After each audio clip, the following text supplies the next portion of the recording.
Okay,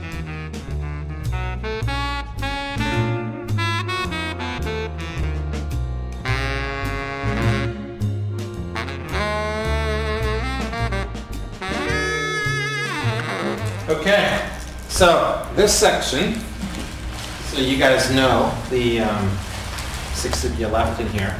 This is, we call this turn it up a notch. And so my whole mantra in our company is I'm kind of the turn it up a notch guy. I'm known as the guy that brings energy and excitement to a room when I go out and work with people. I'm going to recommend that each of you go off your strength. And what are you known as? Are you known as the thinking person or the relationships person? What do people know you for?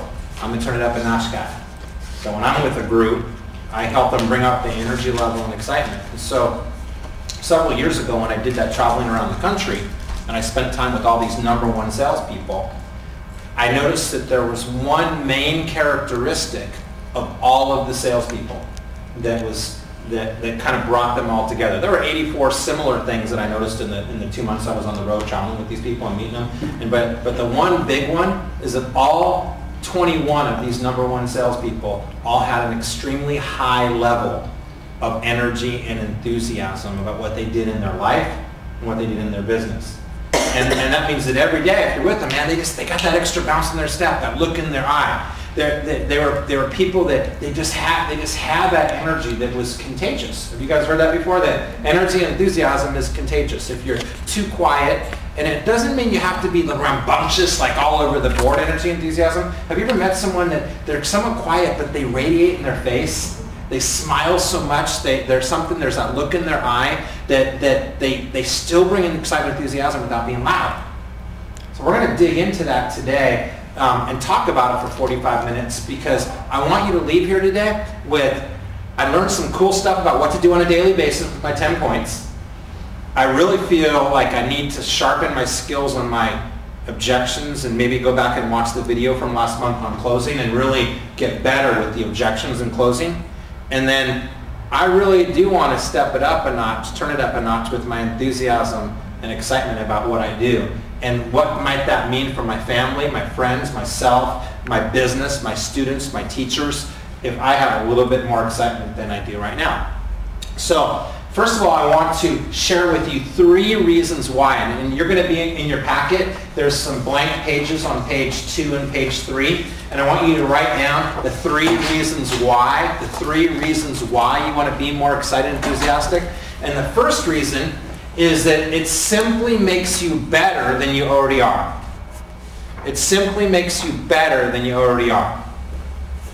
So what I mean by that is I'm going to give you an example. There was this guy named Frank Bettger, B-E-T-T-G-E-R. And if you guys read it all, he has an incredible book. It's a book that's been around for 20, 30, 40 years. And it's called How I Raised Myself from Success to Failure in Selling. Incredible book.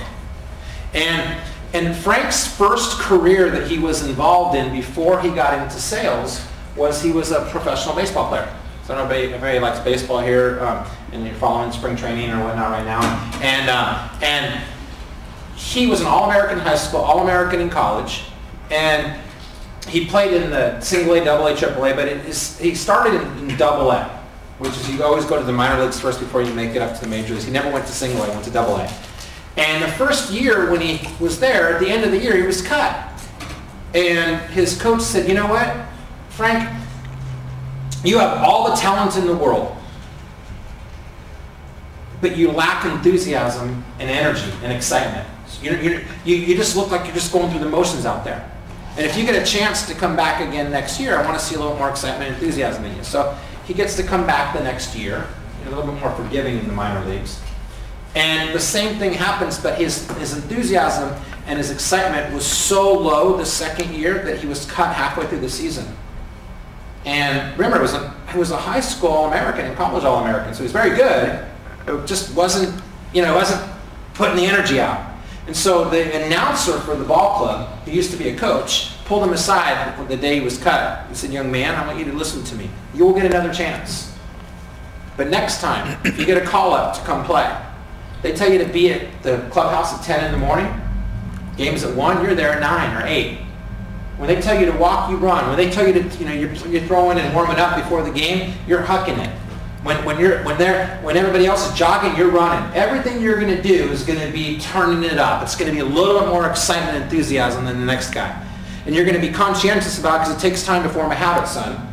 And you do it day after day after day, it will become part of you, and then you'll be able to mix your skill set with your energy, and good things will happen. And sure enough, he got a call the next year, about halfway through the season, from a AAA club. So you think, oh my gosh, he got cut, and he went from a AA to AAA because the AAA team was in last place. They couldn't go back any further, but they knew this guy had talent. So they go, if we're already in last place, to take a chance on a guy, it's worth it to do it. And so he remembered what the old timer said. So he gets there early.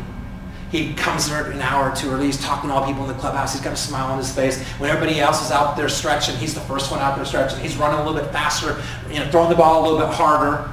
And that night, coach said, hey, you're starting tonight. And he went 5 for 5 his first night. First night playing.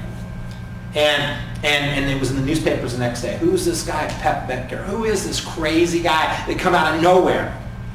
And it's amazing that the team ended up, they were in last place. They had lost 6-7 games in a row. They went on a 9-game winning streak. They ended up winning the league. The next morning, when the call time is 10 a.m. in the morning for the players to be there for a 1 o'clock game, they were all there at 9 o'clock. Can one person's excitement and enthusiasm, guys, do you think it can make a difference on a team or in a company or in a business situation? Can one person's energy and enthusiasm do that? Could your energy and enthusiasm working with the sponsor or the way you are around your peers at work, can you influence others? Can your excitement and enthusiasm in your own family, can it change others? I want you guys to write down on your paper YCDB, SOYA. SOYA. $20 for anybody. Brian, actually, he probably remembers this. Okay, I guess I'm going to give you $20. What does it mean? You can't do business sitting on your ass. That's right. So I will give you $20 at the end because I forgot that I used to say that at Great American, and he remembers it. It's a good thing. It's a good thing I didn't say $100. But you just got $20. That's good. Oh my gosh. See, my old jokes, I still use them. So YCDVSOY, Brian gets $20. Yeah. Right on. You can't do business sitting on. You guys got to get up there. You got to have energy. You got to have excitement. Second reason why, write this down, is it makes other people want to help you. Now, in business and in life, this morning we were, Marcia and I, Marcia's my executive assistant, we were on a conversation with the guy that's going to do some press releases from our radio show. So if you guys are in the Bay Area here, every Sunday at 4 p.m., I have a radio show. What station? It's and you guys can listen to a podcast too if you're anywhere in the area, but it's KLIV 1590, which is the biggest AM radio station in San Jose. And our mantra, once again, turn it up a notch. And here's what we're doing. I've been training this radio station, KLIV and KRTY, for 2.5 years now. And I'm very blessed that they love me. And they said, we want a new radio show for our AM format. And one of my goals, I was a DJ in college, and one of my goals is to have a national radio show. I want to have a national radio show that focuses working with salespeople. And our mantra right now is there's 17 million salespeople in America, and we have the only business sales and sales leadership talk show in the country. There's business shows, but there's none that focus on salespeople. There's none that focus on sales leaders. We're the only show. So they gave us 10 shows as a gift because I've been working with the radio station. We've done 8 so far, and we're marketing it to make it a national show. And this morning, we were on with this company that's putting out press releases next week about our show. And the whole thing the guy was saying is, isn't it cool when you can put something out there that causes people to call you as opposed to you having to do all the effort to make things happen? Does that make sense to you guys? Absolutely. So what if you could be a certain way? By the way you're being, people want to give to you. People want to help you. Is that attractive? Rather than you having to work so hard at it. I gotta make my 10 calls. I gotta be 10 appointments ahead. Guys, those are things you can control, but it's stressful, isn't it? Okay, we want to position ourselves that things come to us. So the second reason why you want to be more excited and enthusiastic, like I said, is because people want to help you. So I want to give you guys a story. So at Southwestern Consulting, what we do is we put on seminars all across the country. So if you guys have ever been to like a Tony Robbins or a Zig Ziglar or a Brian Tracy, those big conferences in the convention centers and arenas, that's what we do. And I'm one of the speakers at those, and we've done something like 70 or 80 of them in the last 8 years. And we did a show a few years ago in Milwaukee. And does anybody here like music? Okay, so do you know about the music festival? It's one of the biggest music festivals in the world, and it's called Summerfest. It's the biggest music festival in America, and it's every summer in Milwaukee. And over a course of 2 or 3 weeks, something like 700 bands play in all different venues around town. So people that love music come to town to watch these bands, and they're main headliner bands, to jazz bands, to rock bands, to all different types of music. And I grew up loving music and playing music, and I wanted to go to Summerfest because we have one night during every campaign. When we do our campaigns, it's kind of our free night, the night that you can kind of go out and see the town and whatnot, and then we're going on to the next city. And so I remember this one night, I said, I'm going to go, if my favorite band is playing, I'm going to go watch this band. Now, guys, what are the odds, no joke, of your favorite band playing there at the conference, at the Summerfest, on the one night you're there? Like slim and none.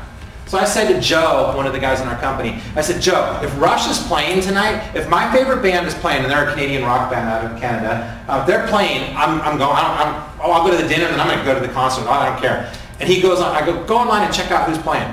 And I did not, I swear to God, I did not look. He goes online, and on the main stage at the amphitheater, An Evening with Rush. I was so excited. I was supposed to be kind of doing some work during that day. I'm online going to Craigslist trying to see if I can find tickets, and I couldn't really find that good of tickets. And I told Joe, I told some of the people who are coming, I don't care, after dinner, man, I'm going to the show. Even if nobody goes with me, I don't care.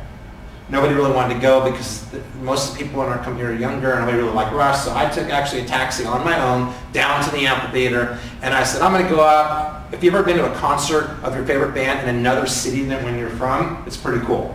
Okay, have you done that before? It's kind of fun. And so I go up to the ticket window and I say, yeah, I'm from San Jose, California. My favorite band's Rush, and we're just here for one night, and I just want one ticket. Can you get me a good seat?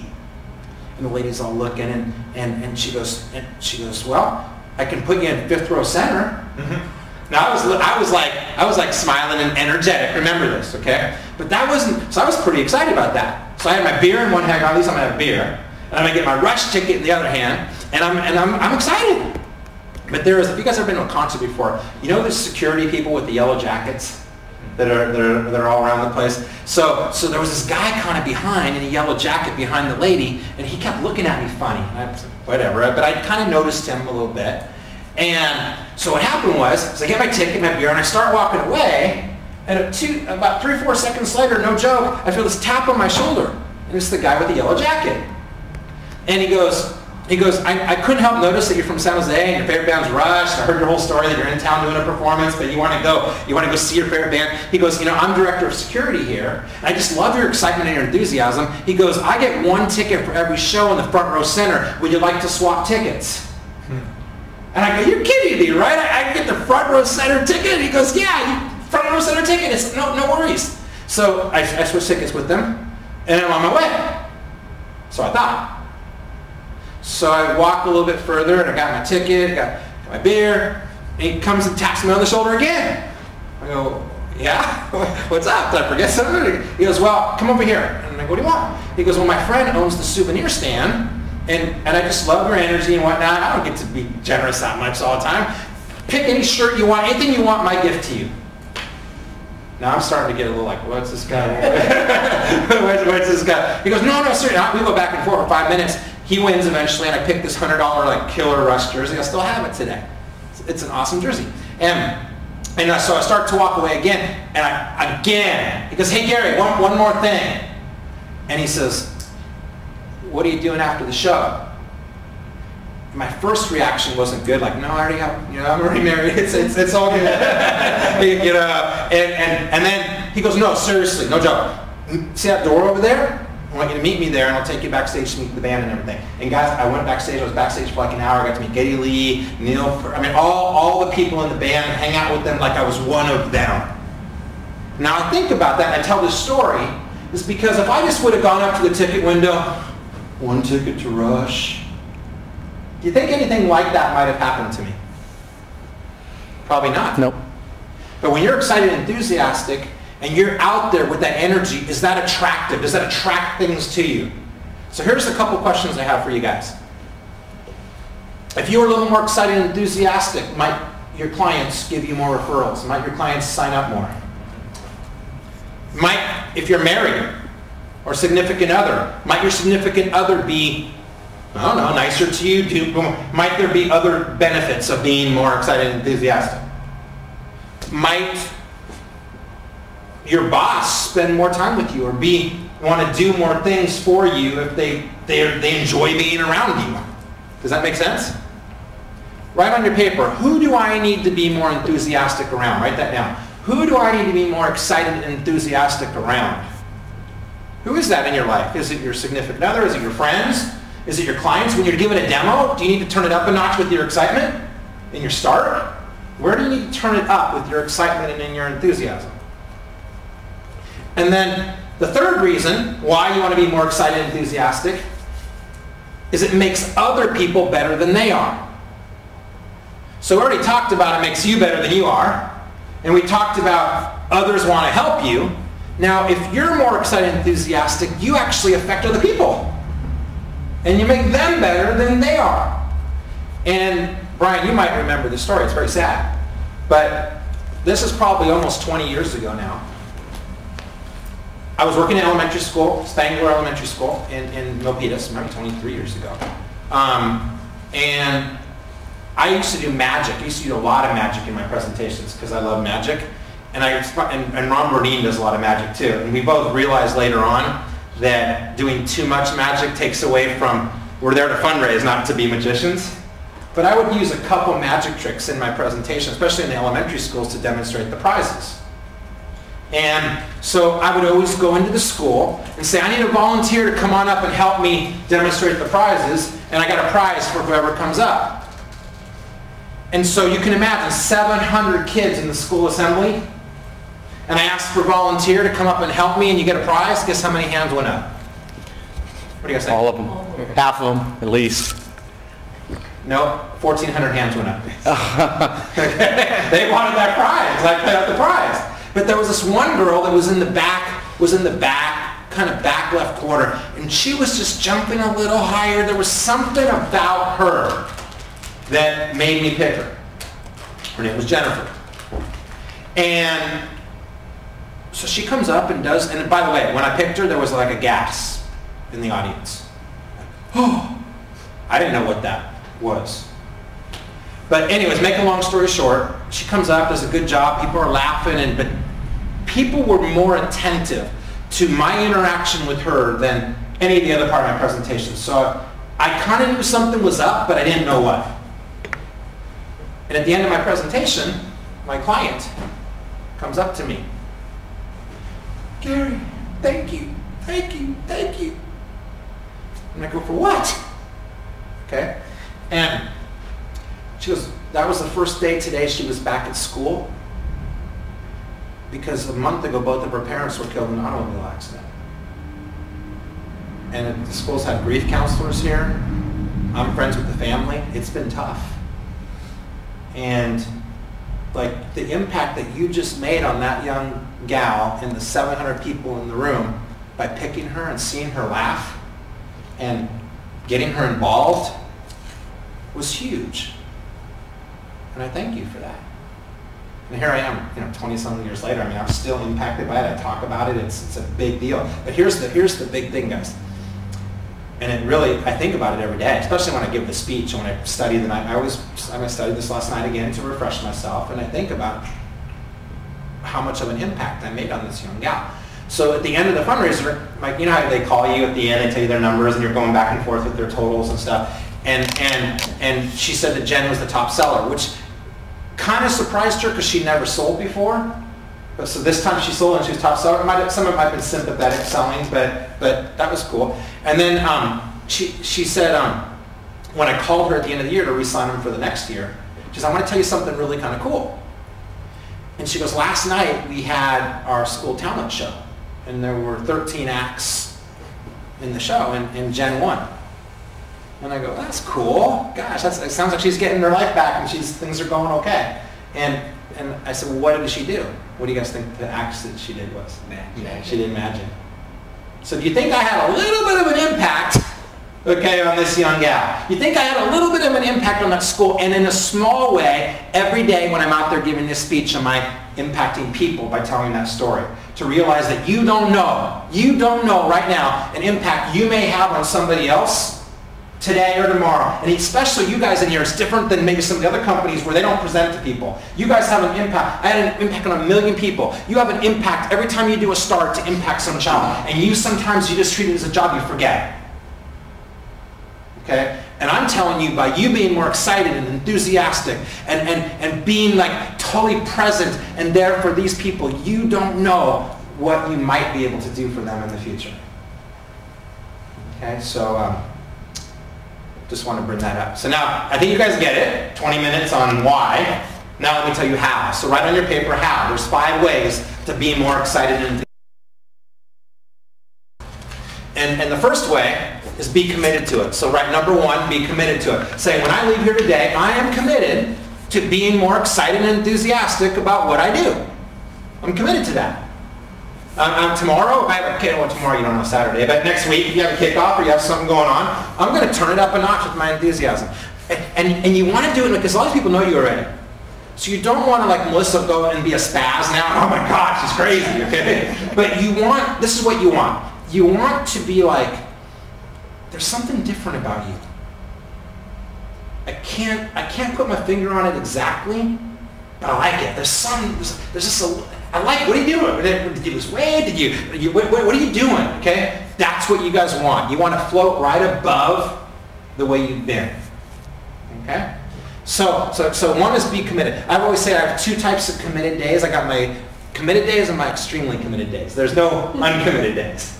All right? 2nd is make excitement, enthusiasm, and action that you do daily. Make excitement and enthusiasm and action that you do daily.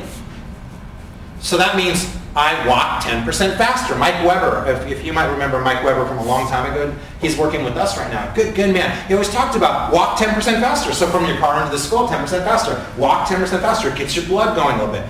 I always say smile a little bit bigger. I've always joked with people, smile like you're eating a banana sideways. Because smiling is contagious. Head nodding a little bit. You've seen me do it today. Be an expert head nodder, but not like that much, okay? But a little bit of head nod. What does that subtly get them to do with their head? It gets them to move their head up and down. And is head up and down positive, exciting, enthusiastic? Mm-hmm. Yes, it is, all right? Look in their eye. Open your eyes, little small thing. Open your eyes a little wider more often. Let me think about it. But what happens when I open my eyes? What does that do? Wider. Does that subtly say enthusiasm and excitement? It's a small thing, big difference. Next, make life and work a game. This is the 3rd thing you can do to be more excited and enthusiastic. Make life and work a game. So I do my 10-10 visualizations in the morning. So 10-10 visualizations, in case you didn't know, are 10 things you're grateful for and 10 things you want and will have in your life. So every morning, I'm grateful for my daughter, Mackenzie. I love her so much. I'm so blessed to have a beautiful daughter. I'm grateful for my parents that are still alive and they still do fun things with us. I'm grateful for a job that I can go out and do, a career that I can go out and do that I love every day, that I get to help other people be better. And that's my dream. I'm grateful. See, and you start. Now, guess what happens when, Brian, you say out loud what you're grateful for? Start to believe it. Yeah? Do you appreciate life more? Is it hard to be negative? Write this down. It's hard to be negative when I'm grateful. So whenever you find yourself getting negative, start saying what you're grateful for. When you're getting negative about, oh my God, another shift order. Thank God I got a job. I love what I do. Gosh, I'm mighty. I don't have my boss call me every second. I have to go to an office and be there 8 hours a day. When you're grateful for things, it lets the little things that bother you don't bother you so much. So it's spiritual, it's a good thing. So you read 10 things in the morning you're grateful for, and then you read 10 things, write this down, 10 things I want and will have. 10 things I want and will have. So if you want a new motorcycle, and every morning you're saying, I want a new motorcycle, and what kind of motorcycle it is, by when you're going to have it, you say it enough days, and guess what you're eventually going to get? You're going to get your motorcycle. I have to, Vinod, if you're still watching, I totally have to give you kudos. For years, you know, we were partners in management, but you were always my manager. And every single time we met, we would go through my dream list, are the things that I want on my list. And I don't know, if Brian, if you remember that, he would do that with you, but he's expert at that. He's got his little folder, things that you want. And I believe that I got so many things I want in my life because every time Vinny was with me, I'm talking about those things, and then you start checking them off, you get them. So you may not have a manager that's doing that with you every day, so do it yourself. These are the 10 things I want and will have. And believe me, it will speed up that you get them if you're looking at it every day as opposed to a manager talking with you about it every 2 months. All right. The other thing I do, guys, I want to share with you, it's called 10 Victories. 10 Victories. And I write them on different pieces of paper. Sometimes I write them in my day timer. Sometimes I write on different pieces of paper. But every day I do this. And you guys can kind of see yesterday I did it because I had 14 victories yesterday. They're right down here. But every day I'm looking for 10 victories. And what you look for, sometimes you get. So I'm looking like, I set an appointment, victory. I got a referral, victory. I closed a deal, that's a big victory. I had a great conversation with my ex-wife, victory. Whatever it is that is a good thing in your life, you write it down as a victory. And every day my goal is to have 10 victories. That's 50 victories a week. That's 200 victories a month. You start adding victory upon victory upon victory, that is momentum. See, do you see how I'm making life and game, I'm making life and work a game? Okay, it's huge. Next, number 4, to add more excitement and enthusiasm, is make the ordinary and mundane things you do in life exciting. Make the ordinary and mundane things you do in life exciting. So, I'll give you a story. And Brian, I don't know if you were around when Jackie Gant was around. Mm-hmm. Jackie Malamita. Okay, Jackie's still a very good friend of mine.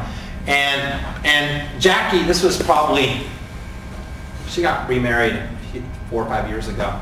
And when she had just met this guy named Steve, I called her one weekend and I said, hey Steve. I said, hey Jackie, what are you doing this weekend? And she said, well, tonight me and Steve are doing something interesting. And I go, what are you doing? And she goes, tonight we're having a macaroni and cheese cook-off. I'm like, what? Macaroni, that's like ordinary. It's like normal food. That's what you do. And ordinary. She goes, no, we're making it fun. We're going to the grocery store together. We each get $20. That's all we can spend. We can put sausage and meats in it and cheeses, and we can put seasonings in it. We can do whatever we can do to doctor up our mac and cheese. And then we get to go home, and we each got 20 minutes in the kitchen to make it up. And Carson, their son, was home from college, and he's going to judge which macaroni and cheese tastes better, and whichever one tastes the best gets a full body massage. Not too bad. And I just thought, gosh, that's kind of cool. That's like taking something ordinary, mundane, and making it exciting. I know that for years I had a chocolate lab, and even though this might seem boring and gross, my job was to go in the backyard and clean up the dog run and clean up the dog poop. For many people, that's kind of a chore. That's a pain in the butt.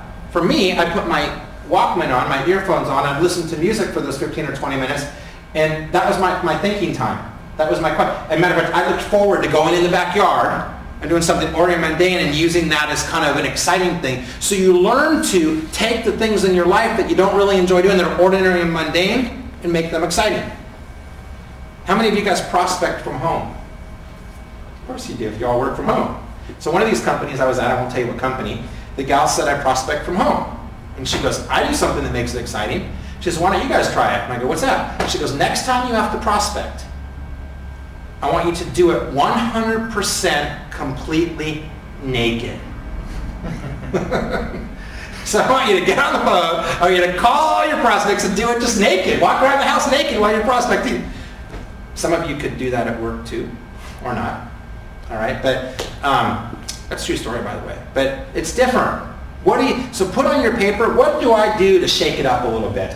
What do I do in my life and in my business to shake it up a little bit? Or do I do the same thing day in and day out? Lastly, is stretch yourself.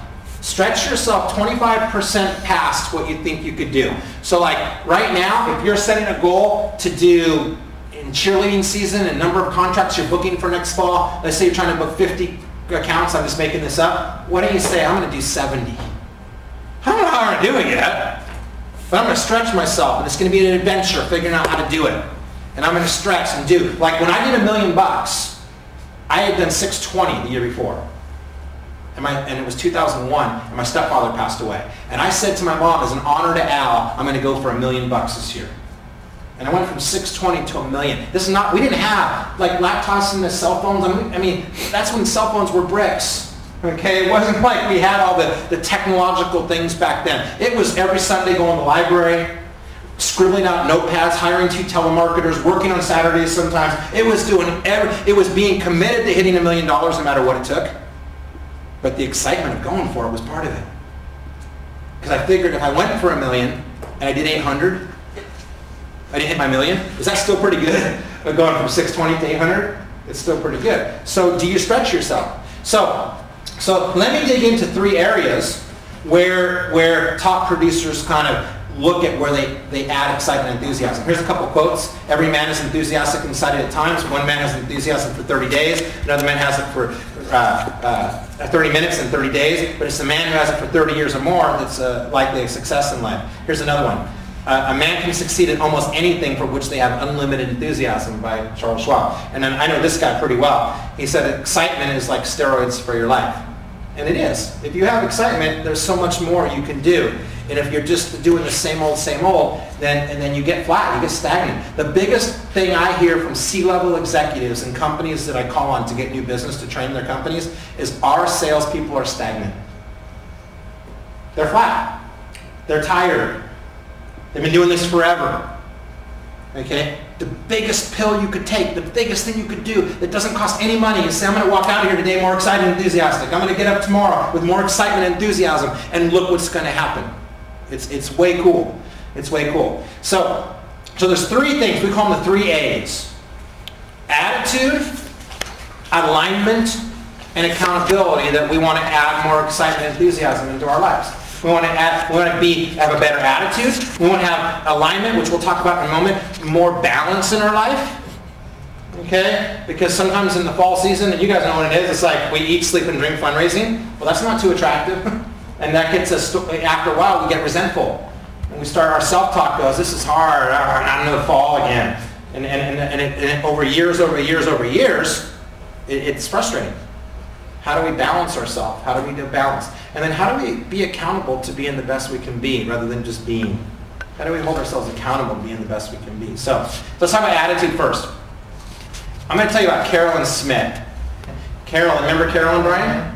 Carolyn started probably around the same time you started, or maybe she started a year before me. Year before you, in Southern California. Same as mine. Okay, yeah. And she was in Orange County. And Carolyn, this one year, no joke, I was Carolyn's manager. She got this $20,000 athletic department. And this is a long time ago when a $20,000 account in a middle school PE, when we weren't doing magazines, okay, was a big deal. Get a $20,000 program. Today, I mean, all you guys would still like $20,000 program, but when they're doing like Ron, $175,000 program, it's not that big a deal. But to Carolyn, it was a big deal. And every meeting, every phone call, everybody on our team knew Carolyn had this $20,000 middle school program.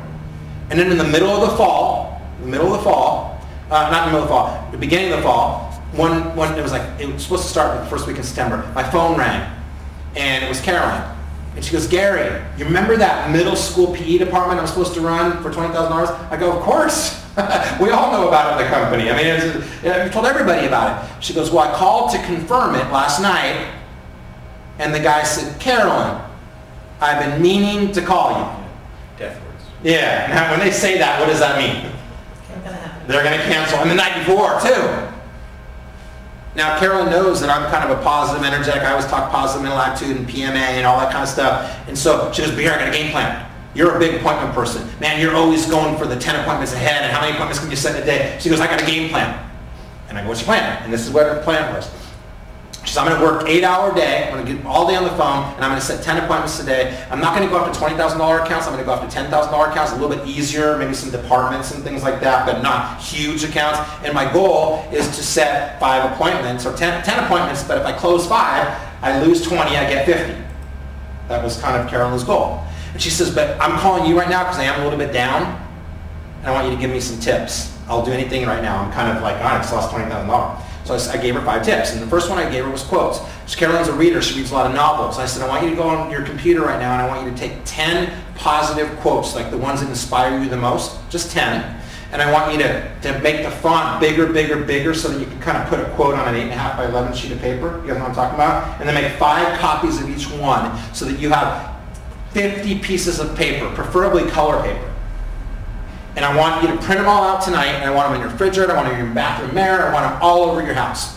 Well, I can do that. She's starting to think I'm crazy because I was giving her some extreme stuff to do, but I'm making a point here, and I actually did tell her to do this stuff. Okay? Second thing is I want you tonight to not read novels because she loved reading novels. I want something inspirational. Read Tony Robbins, read an inspirational book. The 10 minutes before you go to bed, you guys write this one down too. What you put into your head the 10 minutes before you go to bed and the first 10 minutes in the morning is a big reflection of what you're going to do that day and what you're going to dream about that night. Many people watch the news and fall asleep with a timer and they go to sleep with negative stuff going into their heads or nothing going into their heads. And they get up in the morning and they don't even read anything inspirational or positive. They just get up. And if you want to see some change in your life, the last 10 minutes before you go to bed and the first 10 minutes in the morning is huge. And so she goes, I can do that. Next is positive self-talk, affirmations. I talked to you guys about affirmations today. I want you to read them tomorrow. Every couple hours, pull your affirmations out and read them because you're going to, at some point, if you don't set that many appointments, you're going to get frustrated. You're going to start to realize, oh my God, I just lost a $20,000 program. So the bad stuff's going to be sinking in. And you stay positive. And then I said, I want you twice during the day, and you might remember this, Brian, I can, I will, I'm going to, but my big mantra that I always say is I can, I will, I'm going to, I can, I will, I'm going to, I can, I will, I'm going to. Every day to this day, before I go into a presentation 100 times, I can, I will, I'm going to, I can, I will, I'm going to, I can, I will, I'm going to, I'm going to rock this presentation, I'm going to do a great job, I can, I will, I'm going to, I can, I will, I'm going to. This group's going to love what I'm talking about, this lady's going to buy, I can, I will, I'm going to. I do it 100 times. Sometimes it's in my car, okay? But why do you think I do that? If I keep saying I can, I will, I'm going to 100 times, what do you think happens to my demeanor, my body language, my head? What do you think happens when I say it 100 times? Believe it. I believe it. I do. I believe it more than if I didn't do it. So I asked Carolyn to stand up twice, once in the middle of the morning and once in the middle of the afternoon, and do it 100 times too, and do it at the top of her lungs. She said, okay, I'll do it. And then I said, tomorrow, surround yourself, and in life you want to surround yourself with people that bring you up rather than people that bring you down. People are in marriages sometimes that their own significant other brings them down. People have friends that bring them down. People are hanging around with the people that are negative in your life. And if you want to do better, then you need to spend more time with people that bring you up. If you don't have a good circle of friends, the people that bring you up, then take that accountability. Go join some networking groups. Go join a church or temple and spend time with people that bring you up. Get new friends that will help you in your life. And then find somebody that can mentor you and help you. But anyways, I told Carolyn all this stuff. Her best day that she had ever done was set 8 appointments in a day. And at the end of the day, she told me she set 13 appointments. Okay, it was her best day that she had ever done. And when it was all said and done, I think she set 13 appointments. She closed 9 deals. And those 9 deals over time were about $70-some thousand. So she lost 20. But because of her efforts in that one day, she picked up 70. That's BBF. Write that down. Bounce back fast again. That's having something happen and reacting in a positive way to bounce back fast. So that's good attitude. That's some examples of attitude. Now let's talk about alignment. Being balanced. So when I spend time with those #1 salespeople traveling around the country, and I ask them, do you feel like your life is balanced, #1? #2, do you have a structured game plan to be balanced? Truth of the matter is only 1 out of the 21 felt their life was balanced. To get to #1, they probably worked a little hard. And nobody had a structured game plan to be balanced. Does that make sense? They talked about, I want to be balanced, but I don't really know how do you be balanced. So how do you judge if you're balanced? How do you keep score if you're balanced? So these are the 7 areas of our life. Physical, spiritual, mental, our financial part of our life, our social with our friends, our family, our immediate family and our extended family, cousins, aunts, uncles, grandparents, etc., and our career. And A long time ago, Tom McDowell gave me a wheel, something like this. And I took it another step and said, well, there's a lot of wheels out there, but of course our goal is to be perfect 10s, but how do you know if you're a 10? So we created a quiz that's in your workbook, and it's right after the wheel, and it's called Factors for Consideration. And what it is it's 70 questions that you ask yourself every single month, and you rank yourself 1 to 10 in each area of your life. And I said, I want to do this for myself because I didn't have a plan. I want to get back with these 21 people that's let me spend time with them and give them a tool they could use. And I wanted to have something I could share when I speak at our conferences about balance, because a lot of people speak about being balanced, but they don't have a plan. This is the plan, guys. You can take this right here, you can photocopy this, you can go home if you have a significant other, you could do this once a month with your significant other. What a cool way to have a date night. What a cool way to see how they rate themselves in different areas of their life. Man, talk to them. Hey, you could do this with your children. I did it with my mom. And you rank yourself, and what you do is you give yourself a score from 1 to 10. Don't cheat, you're the only one using it. Add the totals up, divide by 10, and then plot it on your wheel. And then you actually play dot to dot and you look at your wheel every month. And like if you're a 10, let me go back. If you look up on the screen, and let's say your career's rocking, you make a lot of money, but your family, you've been married 5 times. Is that a good thing? You're a 2, okay? Or let's say you have a lot of money, but you're overweight and not in good physical shape. So you're high in one area and you're weak in another area. Are you truly happy? When people say, how you doing? You go, I'm fine, but no, how you really doing? If you could really be transparent with them. And so if people we found over the years, they're happy if they feel like they're getting better. They're happy if they feel like they're growing in all areas of their life. They don't want to, like, someday I'll have more friends. Am I moving myself forward to my friends? My social relationships are good. My spirituality is good. And so with this game plan, you take the quiz once a month. You can kind of follow along here. Take it once a month. You get a binder where you can keep track. Remember, if you want to expect, you inspect. So you can see if you're growing from month to month. Pick 5 out of 70 things you're going to work on in the month. 10's too many. 1's not enough. Pick 5 areas of the 70 that I'm going to focus on that month. List 2 to 3 action items. So let's say one of your goals was lose weight. What might be an action item for that month? Exercise. Join a gym, drink more water, whatever. You can have 2 action items for each of your 5 goals. And then calendar it and pick weekly check-in days. So when I started doing this, I figured once a month I found it's too long to look at. If I'm looking at once a month, you're not. So once a week, I would do Sunday nights. It's kind of my get ready for the weeknight. And I would look and I would kind of do a checkup from the neck up to see how I'm doing in those 5 areas. Some people do different nights. But the key is to do this quiz once a month. And then, have you guys ever read the book by Stephen Covey, 7 Habits of Highly Effective People? And so the goal circles are about your whole life, right now. Stephen Covey talks about your whole life for the next 10, 15, 20, 30, 50 years. And he talks about in one of his chapters in his book, if you were to die, how many people would be at your funeral? What would your funeral be like? Would there be 10 people standing up speaking about you? Would it be packed with people? Are you living your life in a way that you've made a difference in people's lives? And he talks about, and I've added a little bit to it, what would you want to be? What do you want to be known as? What do you want to do before you die? Like big picture stuff. What do you want to have? Who do you want to help? What do you want to leave behind? Etc. And this is something that I recommend you pencil because it can change from time to time. But you have this piece of paper right along with in your binder with your goal circles, and it's constantly a work in art that you can literally say, I have a life plan. If you were to go out and pay a life coach, guys, because we do life coaching and sales coaching, it's $500 to $1,000 a month per person to get coached every 2 weeks. And this is the kind of stuff they're working with you on. This is the kind of stuff that if you paid a professional life coach, you don't have to pay a life coach. Great American is paying for you, but you should keep score of your life. You should keep score of your balance and where you're at. Are you happy? Because if you're happy in your life, you think you'll do better at work. Absolutely. And if you're happy at work, you think your life will be better. So it's all about adding enthusiasm and excitement about doing these things. When you leave here today and when you're done watching the videos, I'm hoping you go, you know what? I'm going to do good every day with my 10 points. I'm really going to get on that. I'm going to get tight with I'm going to block off that hour. And I'm going to get tight with my technical selling skills again. Or maybe I've never been tight with it, but I'm going to be committed to that. And third is, Gary's right. I need to add a little bit more excitement and enthusiasm to what I'm doing because it's contagious. The last part, and then we're done, is accountability.